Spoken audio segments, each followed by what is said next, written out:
Des de fa un any que estem fent els manifestos que siguin propis, també vam fer el del 25N.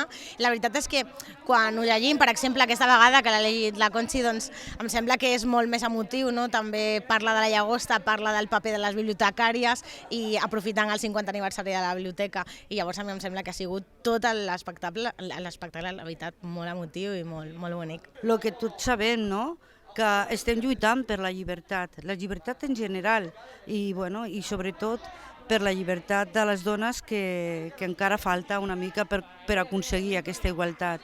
Evidentment que encara queda molt procés endavant de la nostra lluita, que s'han de celebrar cada dia la nostra llibertat, el nostre desenvolupament com a persones, ja només tampoc no, com a dones, que també, evidentment, però cadascú que pugui trobar un rol acomodat en la seva mateixa pell i que no per això siguem criticades des de fora, que això és molt comú, no? Que per ser dona, per portar cert tipus de roba, per tot, som criticades, oi? Llavors, sigui com sigui, sentir-nos a gust cada dia de